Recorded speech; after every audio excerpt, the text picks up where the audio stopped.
Welcome, friends and colleagues.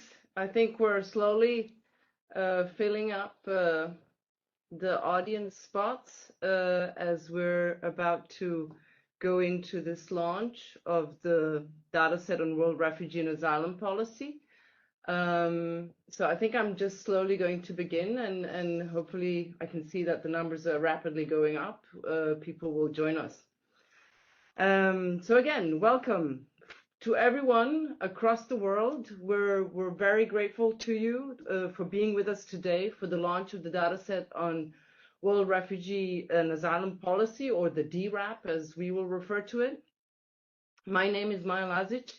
I am the Deputy Head of the Joint Data Center, and it is my pleasure to be your host today.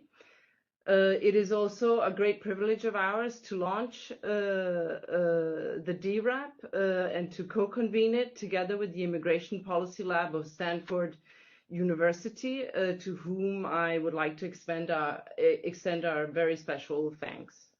Allow me also to convey Aissatou Diko's apologies for not being with us here today. Aisha is my close partner and head of the center.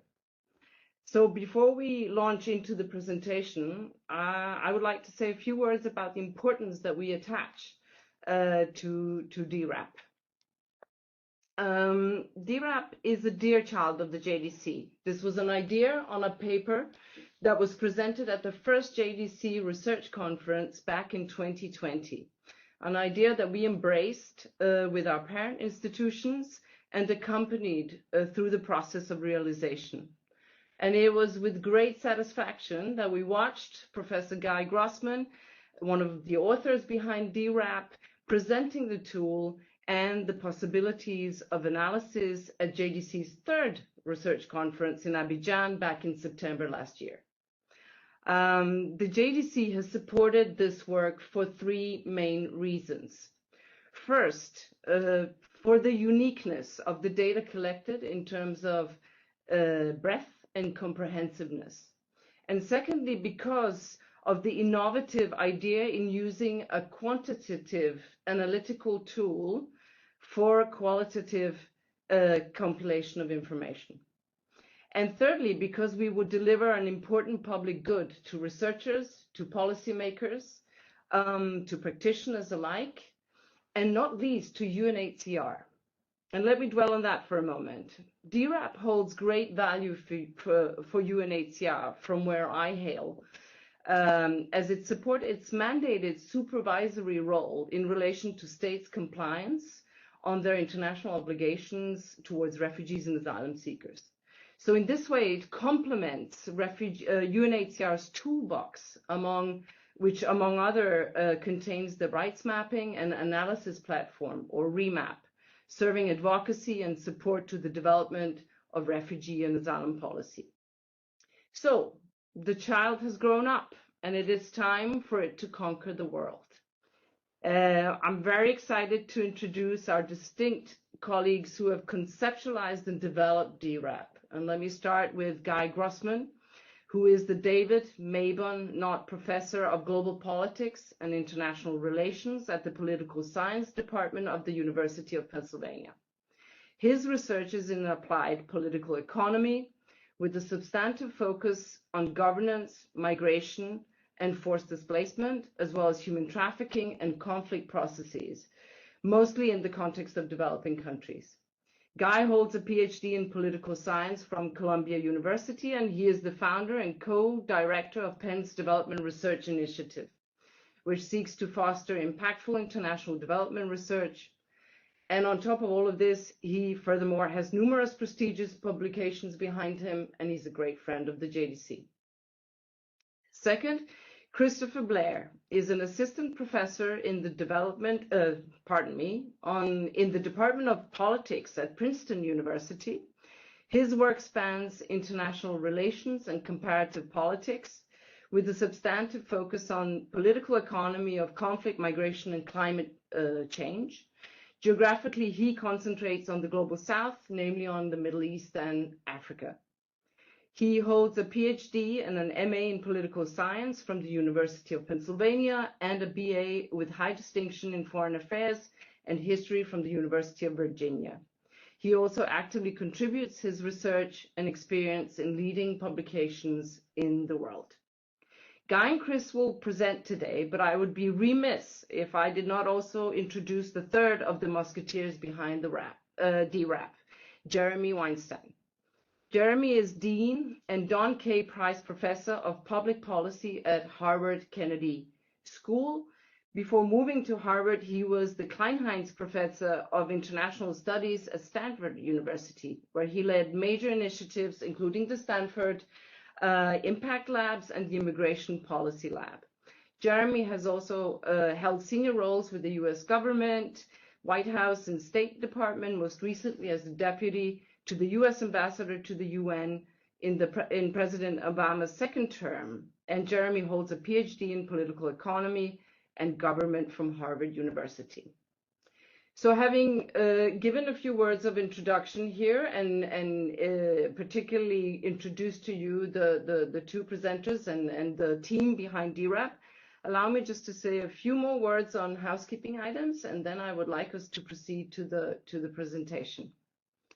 The event is going to be recorded, and it will be made available publicly on the JDC website and also on YouTube channels of the organizing institutions. This event is meant to last for an hour, and there will hopefully be time for question and answers at the end of the presentations. You will see that as an attendee, you cannot unmute or turn on your cameras. So we welcome you to post your questions in the chat at any point during the presentation and in the Q&A time. If you would like to raise your question verbally, time permitting, please indicate so in the chat along with your question. We would do our best to accommodate this, again, time permitting. And then a host will unmute you so that you can speak. I think without any further ado, Guy, the floor is yours. Wonderful. Can you hear me okay? Great. Thanks, Maja, for the kind introduction. This has been a journey, a long journey.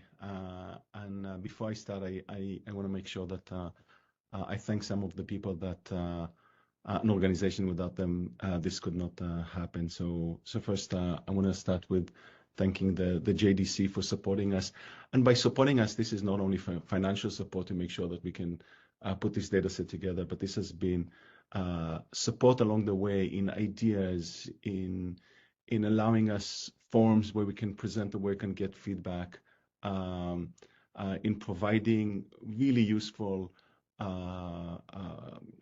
comments and feedback along the way. So I just cannot thank you. This project would really not happen without the JDC. I want to recognize that, and within the JDC, I also especially want to thank in addition to Maja, I want to thank Domenico Tabasso and Jeff Tanner that now moved to the World Bank that really were there from the very start, and without their persistence and grit and support, this thing would not have happened. So I really want to thank you all. And last but not least, I want to thank the team at Stanford, the Immigration Policy Lab, and in particular Jessica Wolf, who was the program manager, and without her persistent in bringing research assistants together and developing quality control methods and without her encouragement and excitement and skills, this would not happen as well. So thank you, Jessica. Okay, so let me share my screen and I'm going to go through. Let's see. Can you see my screen now? Let's see if we can do. Is that okay? Okay, wonderful. Yes. So between Chris and I, we're gonna split our presentation into two parts. I'm gonna just motivate the creation of the data set, give a bit of a history of like where we started and how did we get to where we are, and then Chris will go into the details of data set itself, what it includes, what the methodology, and he'll discuss a little bit a dashboard that was recently created where people can just play with the data. So without further ado, I'm going to just motivate the creation of the data set and give you some history. So if you're on this call, you probably know that the number of refugees is unprecedented and increasing. By the end of 2023, more than 45 million refugees and asylum seekers globally. But that's not the only reason we felt the need to collect the data that we collected. I want to give a few other motivating facts. You might also know that most refugees are residing in developing countries. But another thing that really underscored this whole initiative was increasing realization on our part that when we talk about durable solution, 2 of the 3 durable solutions are really out of reach for the vast majority of refugees and asylum seekers. So we know that every year, only about 3% of the stock of refugees voluntarily repatriate to the country of origin. And we know that less than 1% resettle in a high-income country, right? And so when you put these 2 facts together, it's not surprising that displacement in the first country of asylum is protracted, sometimes 20, 25 years, depending on the country. And when you take that fact of protracted displacement and you add to the fact that we are increasingly in a world in which humanitarian aid faces persistent shortfalls, it is not surprising why the research team firmly believes that the integration of refugees in the host country is a first-order concern.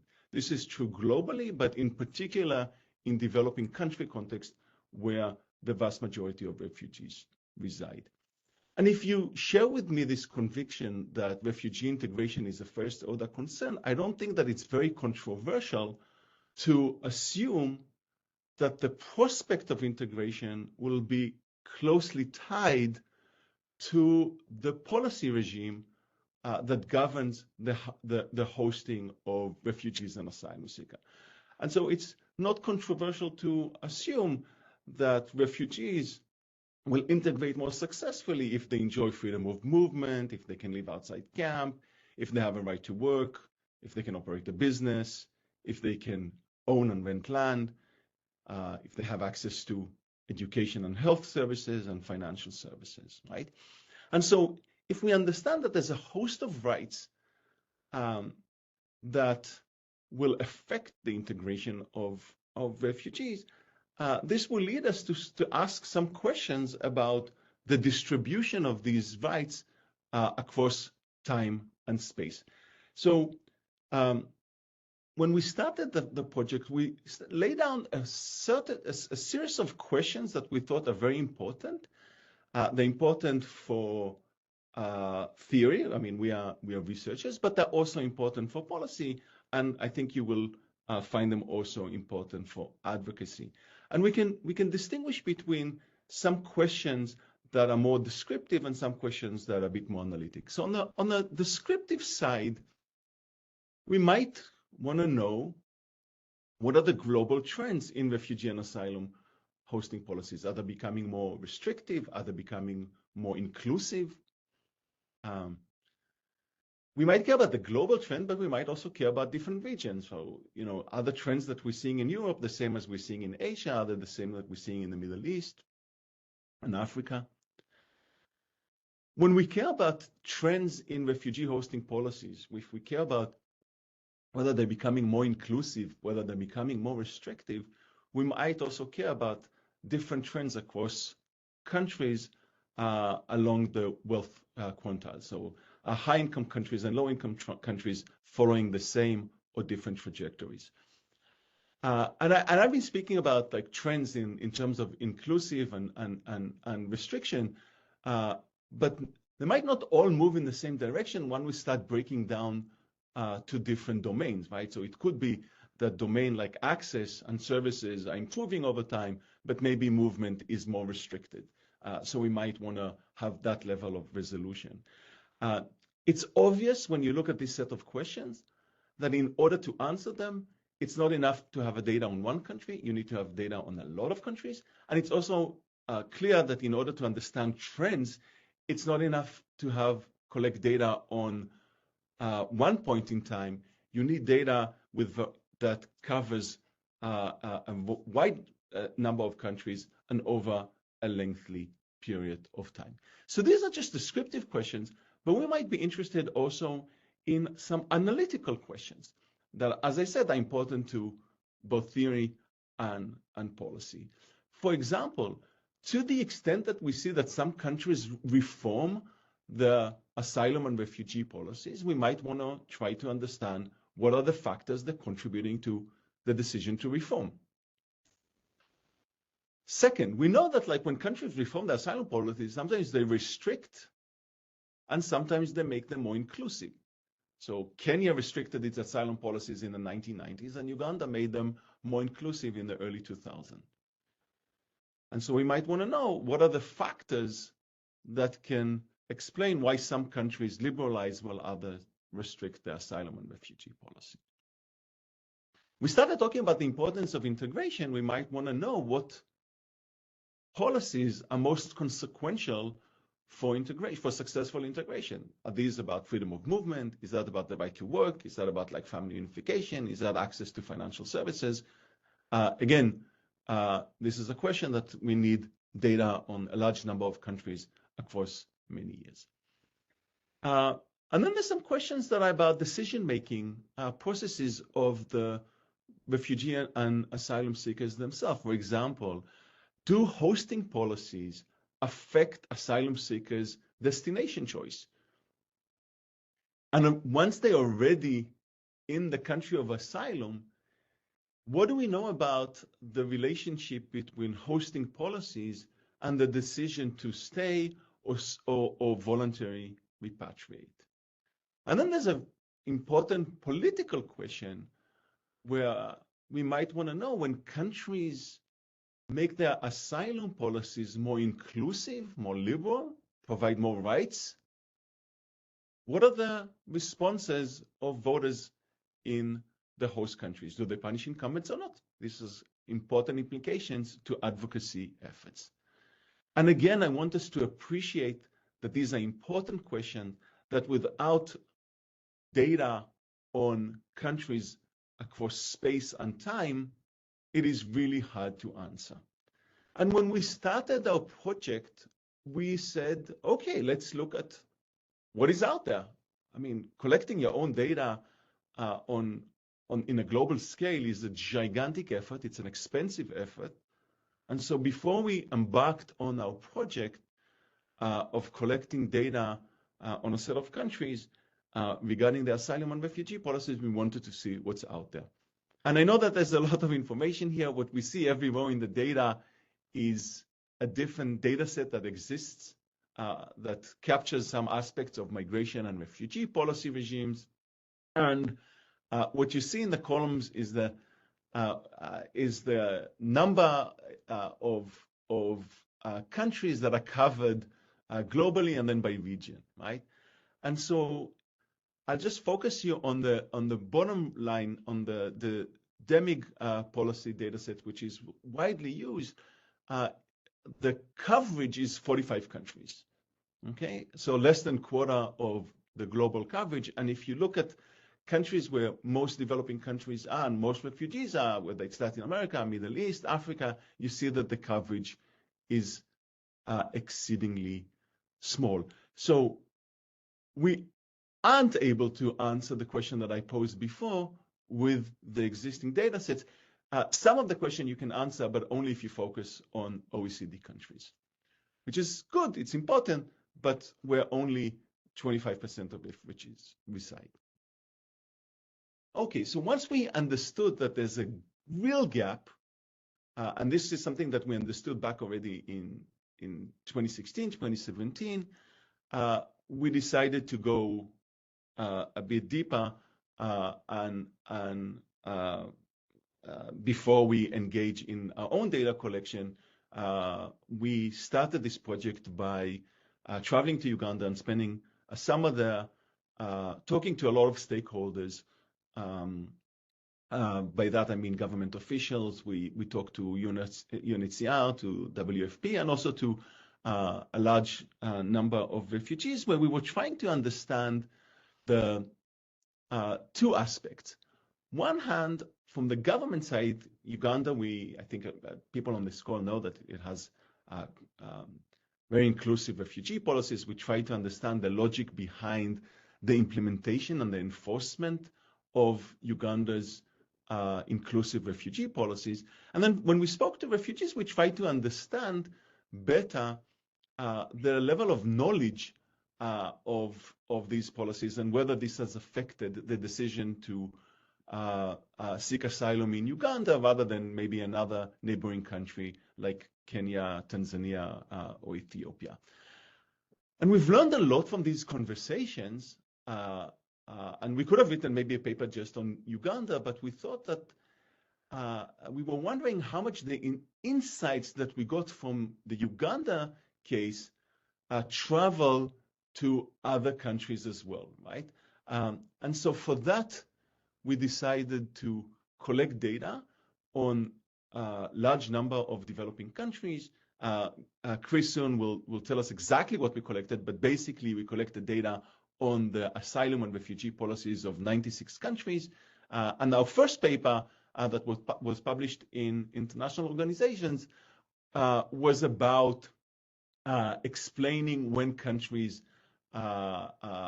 reform the asylum and refugee policies, and also explaining the directionality. What do we know on when countries restrict, and what do we know on when countries make their asylum policies more inclusive? That was back in 2019. Using the insight that we got from refugees about how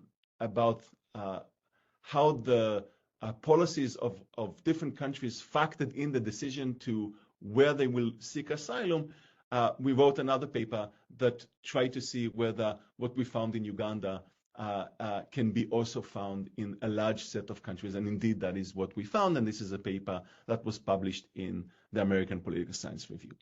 So that was 2019. We started presenting our findings, including at the JDC. And then we were encouraged to say, okay, you have a set of 96 countries. Can we push it more? And so that's what we did.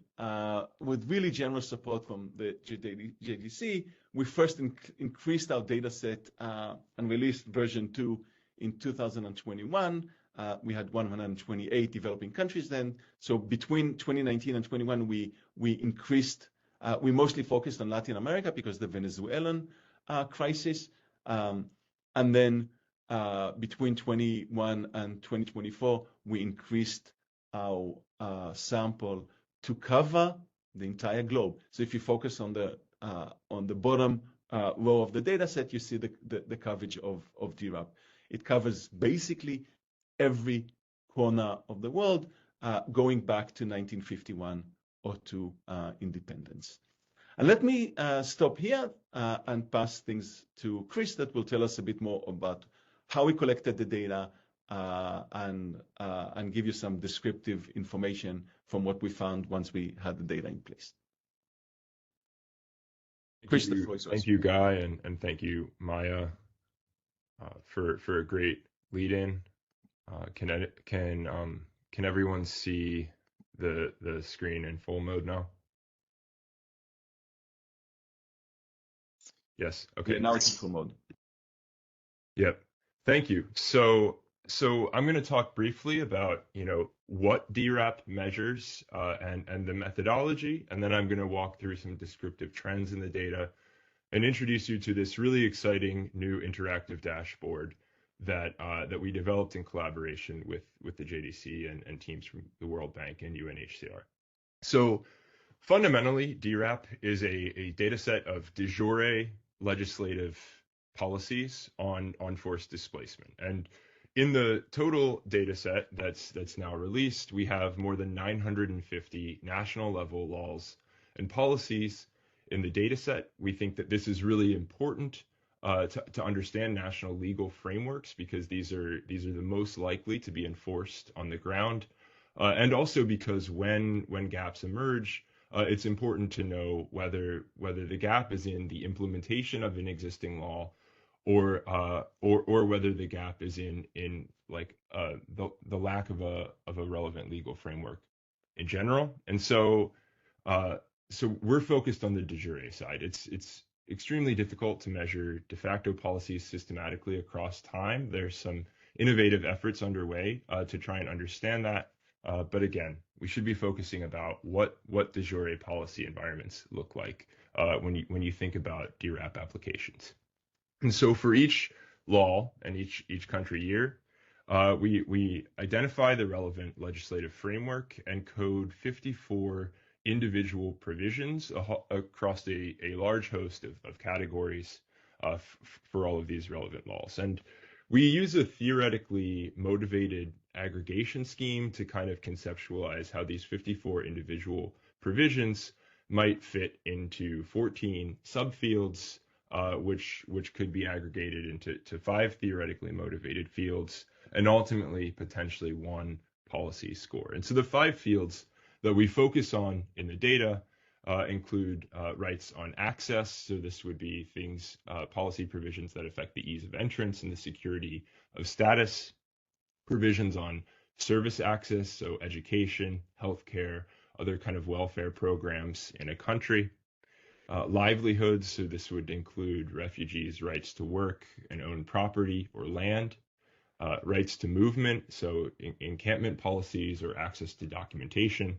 And then finally, political participatory and citizenship rights. And again, we have this for all of the 950 plus legislative texts that are in the data set. To begin with, it was a challenge to just merely identify the relevant legislative framework in place in a country. And so at the start of the effort, we worked on building a simple, scalable coding procedure. And we found that UNHCR submissions to the Universal Periodic Review process were actually really useful here in identifying relevant policy frameworks. And these were submissions that were updated every 3 or 4 years as a country came up for a new round of review under the Universal Periodic Review process. So this was the kind of starting point for us. And then we worked backwards to identify from the set of laws identified in UNHCR addenda to the UPR process, complementary policies and laws, and earlier policies that predated the policy on the books. And so we kind of, for each country, took this approach and built out a set of policies that we believed were relevant for refugee and asylum seeking. And using existing UNHCR legal databases, including UNHCR's Document Clearinghouse RefWorld, as well as the International Labor Organization's NATLEX and UNODC's Sherlock archive, we were able to find translated texts for more than 90% of the laws in the data set. So this was a really amazing kind of resource for us from some other UN bodies. And once we had the full text of these laws, we had multiple coders work to read through the full text and using the code book that we developed to code across the 54 individual provisions that we identified as most relevant for refugee and asylum seeker integration. So on this point, I'll just briefly add to the great thanks that Guy gave to the JDC and to Jessica and IPL. Another thanks to the more than 100 research assistants that we trained in this process and who helped us read all of these legal texts amounting to millions of words, tens of thousands of pages of legal documentation. And there's a high degree of intercoder reliability here. So ultimately built a pretty robust and scalable coding procedure. This is really important because as we look forward in time, the flexible approach that we pioneered in DWRAP is amenable for incorporating future policies and other policies that researchers might think are particularly relevant for refugee integration in a kind of bespoke analysis that they're doing. And so it would be easy to imagine incorporating other policies identified in the Refugee Policy Review Framework or in REMAP into this broader coding effort. Briefly on the measurement methodology, as I mentioned, we have 54 individual indicators, and we use kind of a theoretically driven scheme to aggregate these into 14 subfields, 5 fields, and ultimately 1 overall score. And for the purpose of aggregation, we use a series of summary indices to scale up, which ultimately lead to this kind of restrictive to inclusive continuum of scores. Now, I want to emphasize that there are many possible aggregation schemes. In some of the early published work, we focused on inverse covariance weighting, but the dashboard that I'm going to show you offers a variety of alternative schemes, including equal weighting, principal component factors, or weighting by the refugee population in a country. And we want to lend a word of caution here, because any aggregation scheme, even when it's principled and coherent, involves some level of subjective assessment, and so we should really treat this process with care. And so our basic recommendation for researchers is to first and foremost focus on the 54 individual indicators that we identify across all of the 950 plus laws in the data. Avoid horse races and kind of think about the way to combine these indicators that's suited to the kind of bespoke research question that you have at hand. All right. And one last point here on the methodology, we're really interested in making this as transparent as possible. So the World Bank data catalog has previous iterations of the data, so you can see the updates over time, as well as a comprehensive technical guide that's also available on the interactive dashboard that I'm going to show you. Briefly, to walk you through some descriptive trends in the data. First and foremost, what we find is that on average over time, policies across the world have liberalized somewhat, although our coding framework allows us to code the policy provisions under the 1951 Convention and its 67 Protocol. And what we see is that while the world has moved in a more liberal direction, the average country is still below the kind of international legal standard. So there is important room for growth in the refugee policy space, and obviously advocacy to push countries to meet their international legal obligations is going to be an important kind of part of that process. Looking at the kind of disaggregated major fields in the data, the first is access, and again, this concerns provisions related to the security of status, or court access, or family reunification. And across regions, we can see pretty substantial heterogeneity here. Africa, the Americas, and Europe kind of lead the way in terms of liberality on access rights. But one important point I want to mention here is that if you look at Europe, denoted here by the purple line, in the last 15 or 20 years, European countries have effectively stopped liberalizing on access, right? Despite there being room to grow. African and Latin American countries have overtaken them on access policies. And so Europe is liberalizing, but almost all of the positive movement in European countries is coming from increasing rights for refugees on the kind of post-entry space. So services and livelihoods after you have status as a refugee in the country. Achieving recognized status, though, is becoming harder, or at least not easier. So again, in Europe, refugees are receiving more rights over time, but getting your foot in the door is not easy and not becoming easier. And we think that that's a really important trend to keep in mind. Turning to services, so this would include access to education, healthcare, and aid. Again, we can see Europe, the Americas, and sub-Saharan Africa kind of leading the way here. Europe has moved particularly liberal on some of these rights, but again, has made it harder to kind of get recognized status such that you become eligible for some of these services over time. Livelihoods include employment, property, and land ownership rights. And here we see kind of more convergence towards a global standard. Liberalization has occurred, but been relatively more slight. And again, Africa and the Americas kind of come out on top on this dimension. Obviously, refugee work rights are something that's particularly politically contentious in many of these countries. And so that's an important kind of dynamic accounting for the relatively less lower level of liberalization on this field. Movement includes encampment policies and access to documentation.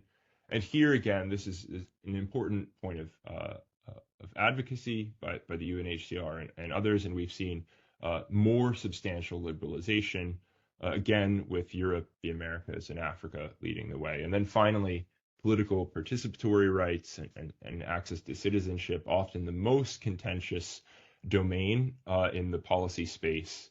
And here again, we've seen relatively slight liberalization with, again, Americas, Africa, and Europe leading the way.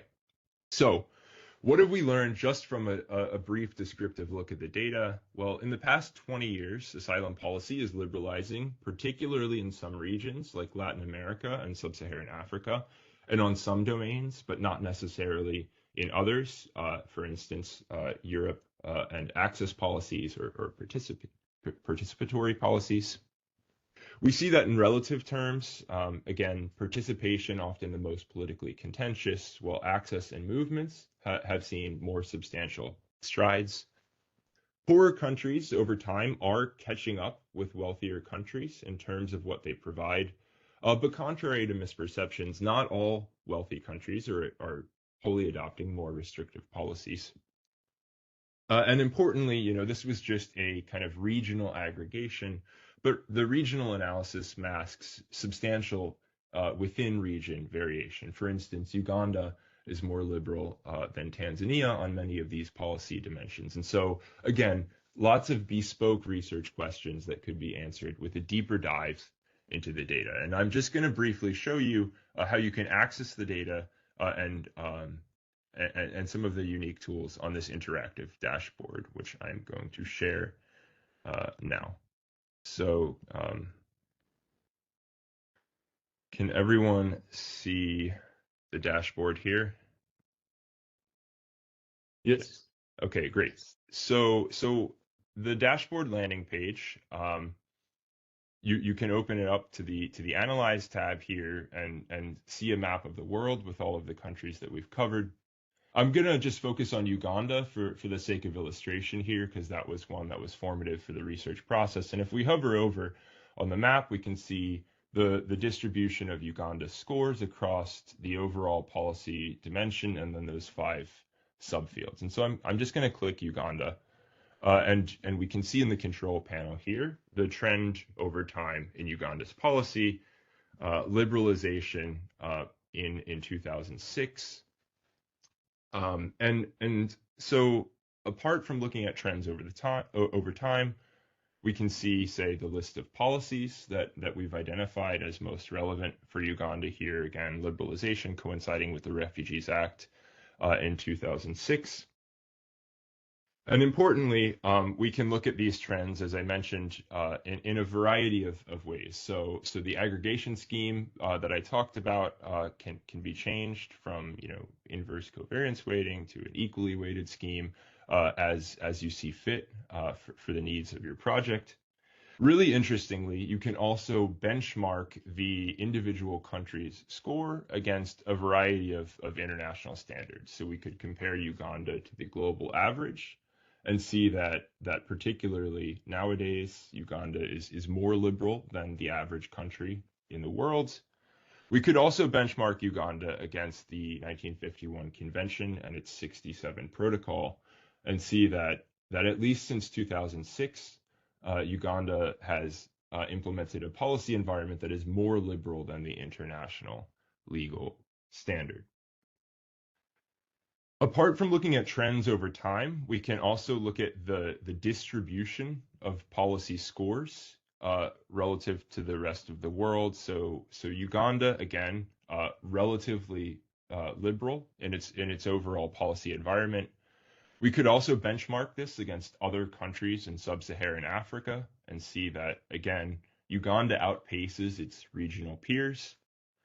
We could also compare Uganda not to other countries in its region, but other countries in its income quartile. And again, you can see that relative to low-income countries, Uganda is fairly liberal here. So apart from the distribution, a third really unique feature of the dashboard is that we can dive down deeper from the overall policy score and look at trends in specific fields or domains. So this is livelihood policies in Uganda over time.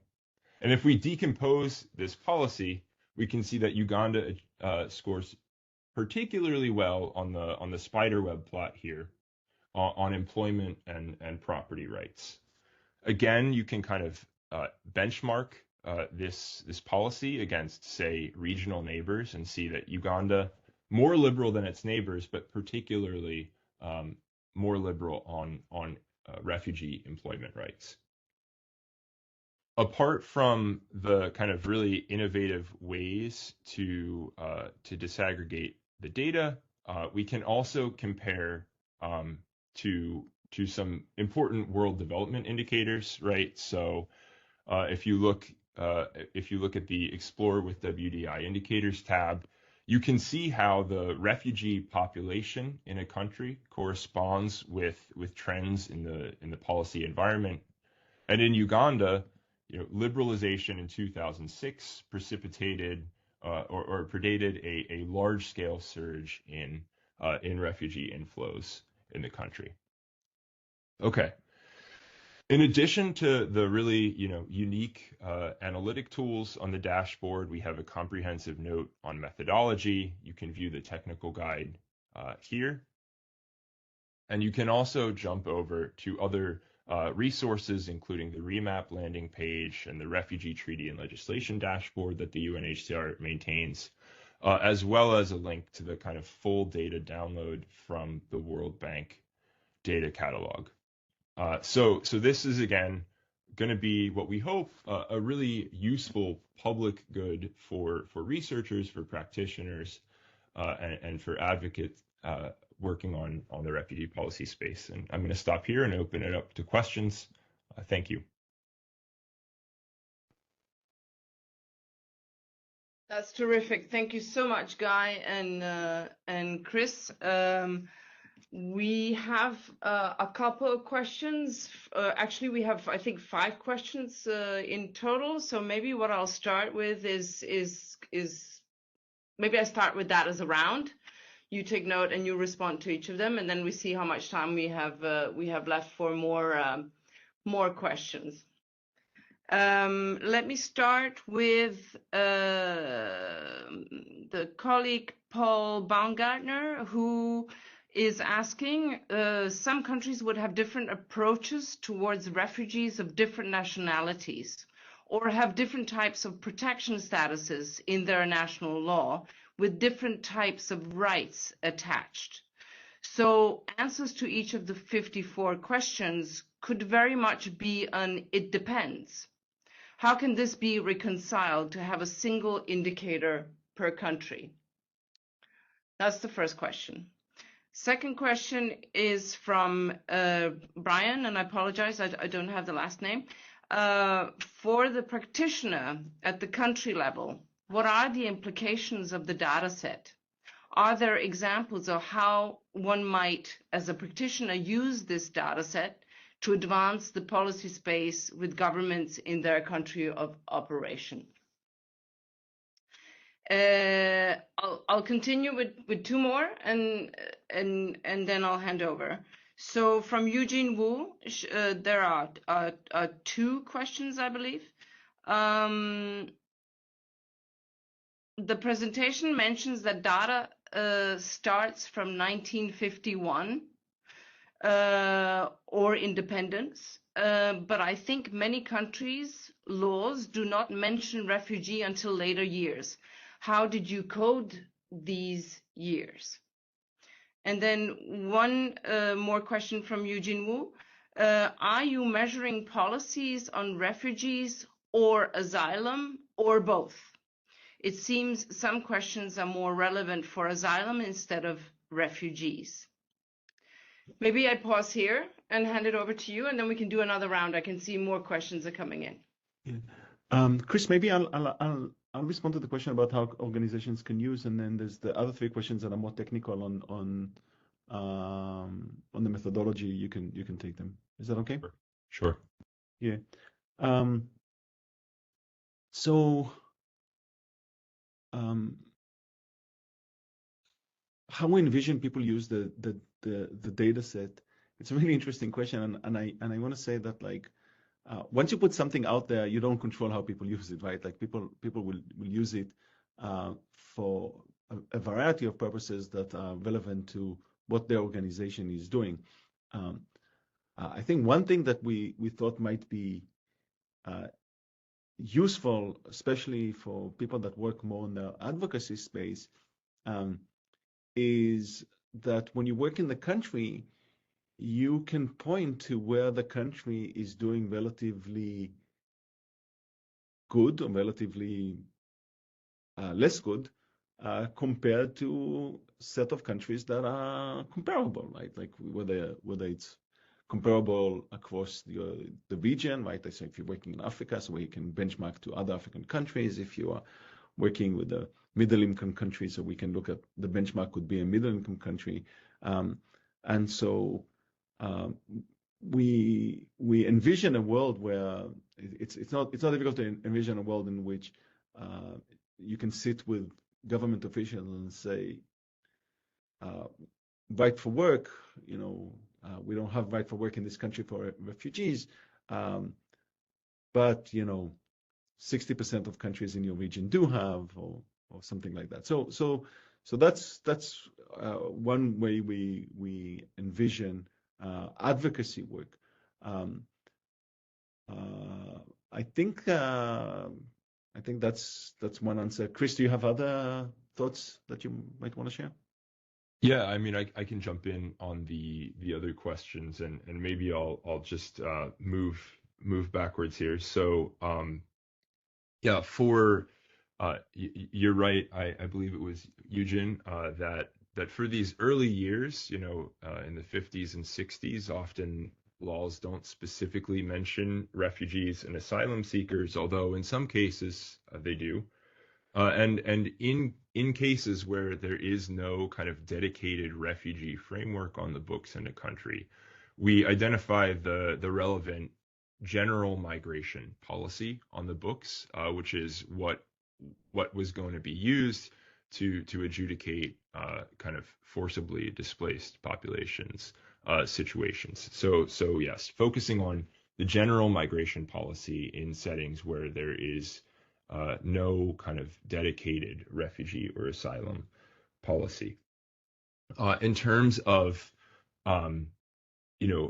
whether we're measuring policies on refugees or asylum seekers or both, the answer is both. And if you look at the code book in the kind of technical appendix on the interactive dashboard, you'll notice that for individual policy provisions, say education, our coding scheme allows us to indicate whether if there is, for instance, a right to primary education in country, that right is only for recognized refugees, whether that right applies both to individuals seeking refugee status, so asylum seekers, and recognized refugees, or whether there is no such right at all. So we do in the individual indicators kind of disaggregate these populations to the extent possible. And then the first question on specific countries and whether refugees from specific countries are treated differently. This is a really excellent question and something that I think it makes a lot of sense to think about in light of kind of contemporary trends around the world. For instance, the reception of Ukrainian refugees in Europe since 2022.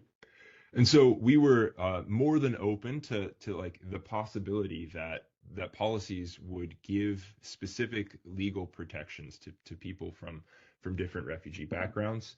What we found is that in the broad sweep of all of these 950 laws, in the data set, most of the time, the overwhelming majority of the time, the laws are actually couched in nominally universalistic terms, right? So it's relatively rare to see the formal policy actually specifically state that individuals from some countries are going to receive preferential treatment.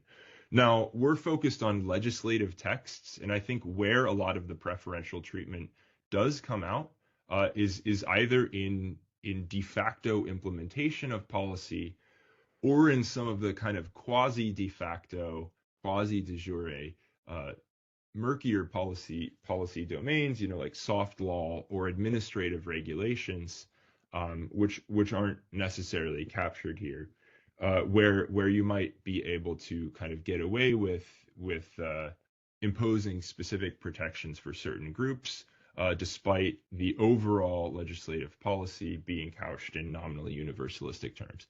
And one last thing I'll note here is that sometimes countries can pass nominally universalistic policies precisely because they're only receiving refugees from a small number of countries. So, for instance, Armenia in the 1990s is really only receiving co-ethnic Armenian refugees from the conflict with Azerbaijan. And so they have this universalistic policy language, but they know functionally the beneficiaries of this relatively liberal policy are going to be kind of co-ethnics for whom the political leadership has this affinity tie. So thank you. Really great questions. Excellent. There are quite a number of questions. People are very excited, and I'm going to take maybe 3 more for you to respond to, and then I propose that we collate these questions because we're close to the end of the session, and then try and respond to those after the launch, if Guy and Chris, you will agree with that. Let me start with a question from Ivan Cardona. Are the regional global average scores weighted in refugee asylum seeker population in every country, or is it an average of all countries? That's one question. And then one from our colleague Benjamin Christopher Rees. Great tool and really interesting analysis. I didn't hear UNHCR World Bank refugee policy analysis mentioned as an input, and how the analysis was dealing with the range of policies for refugees beyond refugee-specific policies. And then I have 2 quick ones. One from Abiola Akintola. How often will the data set be updated? And the last one is from Robert Benjamin. Hopper, forgive me.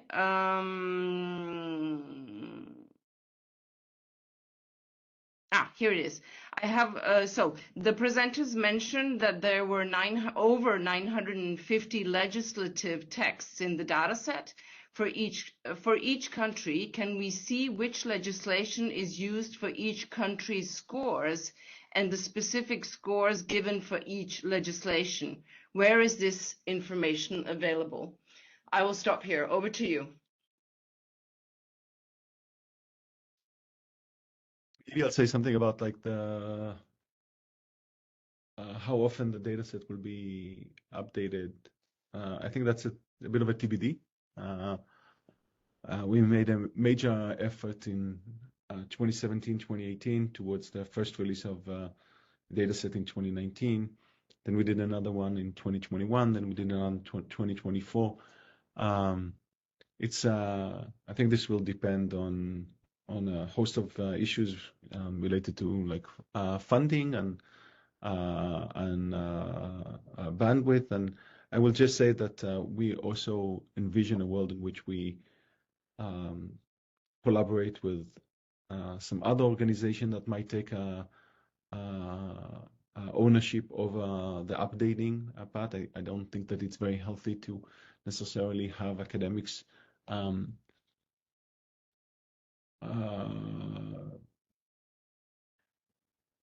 responsible for updating data sets over time, just because of academics sometimes move to different institutions. Sometimes they kind of change also the kind of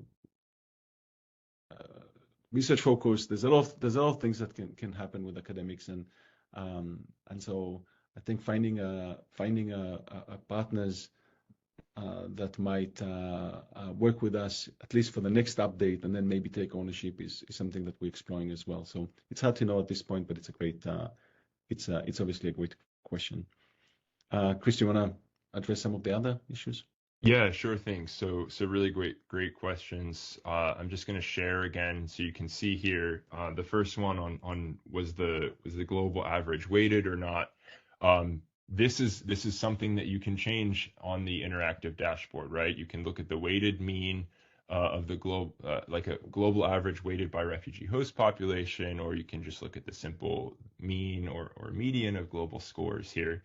So that's all something that is readily accessible on the dashboard. In terms of what legislative texts are on the books for a given country, if you click the list of policies tab, you can also see that again, for each country. And then in the raw data, if you download it from the World Bank data catalog, each policy will have the relevant score for all of these dimensions. The third question on like refugee policy analysis tools and whether we can go beyond specific refugee policies, I think that we're very interested in seeing how the tool can be integrated with REMAP and some of these other World Bank and UNHCR in-house policy analysis programs. I also think that as far as going beyond refugee-specific policies and looking at policy domains that are not in the kind of existing codebook, one of the benefits of the sort of simple, scalable framework that we use for coding is that if you have a question that you want to answer and you think some elements of this data are going to be useful, but you also want to know about something that we didn't think of, that it would be relatively straightforward to kind of bring in other laws that you believe are relevant for the bespoke purpose and add them into the data using the kind of scalable method that we developed here. Yeah, I see. I want to address. There's a question in the chat about evidence that referencing legal and policy differences is it effective in advocacy tool? And so first, we don't know this. The tool is we just got it out. But I will say that we envision that people will use the tool or the data set to answer some analytical questions that then, combined with the data, can help with advocacy. So I'll give it two examples, right? So now that we have a data set that spans like all countries and really also quite comprehensive, in terms of time, we can start answering questions. For example, how important some of these policies are for the refugee population. We can think about their well-being. We can think about their mental health. We can think about so these are two things about like the refugees. So we can think about like how important these policies are to the host economy, right? If refugees can work and they can contribute their labor, what are the implications to host communities? What are the implications for the host country economy in general? And then we can also look at political question. I have a paper now that looks at, takes the case of Uganda very seriously and sees whether there's a backlash against the government when they implemented inclusive refugee policies? And the answer is we find that there's no backlash, right? And so the idea is like, if you're armed with research that uses the data, that can answer some questions about, like, here's the welfare implications for refugees, here's the implications for the local economy, here's the implications for the political implications, right? Then it's easier to use that in terms of advocacy, right? So we don't think that by itself, just to say, hey, Jordan, is making it easier for refugees to, or maybe we'll take the case of Ethiopia because they just reformed some of the policies. I don't think it's necessarily just to say, hey, Ethiopia changed its policy, so now we'll go to Tanzania and ask them to do that as well. I think it's more effective if we say, well, Ethiopia changed its policy, and look what happened. There was no political backlash. There was economic benefits, and so I think that's a little bit how we envision the advocacy path working. Thank you very much, Guy. I thought it was great picking up on that question as well, also because it is certainly something that can be experimented with in so many different ways now that we have the data set as a public good. So I think time has come to sort of round up the launch. As I said before, we'll go through all the questions and do our very best together with the team here to respond to them, or to provide you with responses from the DWRAP team. This has been a really exciting session, and I'm so pleased with the participation, and not just participation in general terms, but really we've heard from practitioners and from researchers, and that is exactly what we in the JDC seek to combine in these conversations and around the activities and initiatives that we support. So that's fantastic. So DWRAP is a public good. We invite you to engage with it, to spread the word about its existence, to use it. And in conclusion, I really want to thank Guy, Chris, and Jeremy, as well as their respective academic institutions for this outstanding work. And Guy and Chris for your absolutely eloquent presentation today. I will have to do sort of an Oscars moment here, so I'll continue with the thanking. I have to extend some sincere thanks to Jeffrey Tanner, Takaki Masaki, who are alumni of the JDC, Domenico Tabasso, who's in the JDC right now and strongly supporting this work, and also, for their dedication, engagement, and seeing this work through.